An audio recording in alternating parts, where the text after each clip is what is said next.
Committee blouse అన్నమాట. ఇక్కడ నుంచి కమిటీ చేయాలి. అదే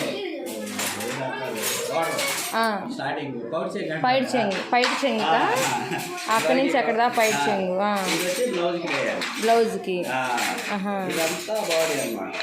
అదంతా బాడీ ఇట్లా ఒకటి ఇస్తే ఇది మొత్తం శారీ. ఒక శారీ ఇది మొత్తం 5 చీరలు 5 బ్లౌజులు. ఇదంతా వాళ్ళు అక్కడ డైరీలో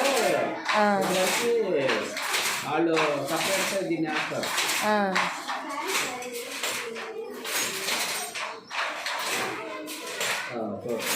అదంతా ఒక చీర అన్నమాట. ఇప్పుడు ఇదంతా ఒక చీర. వెయిట్ మళ్ళీ పైట్ చెంగు, మళ్ళీ బ్లౌజ్ పీస్, మళ్ళీ శారీ. ఇలా మెజర్మెంట్స్ ఇస్తారు.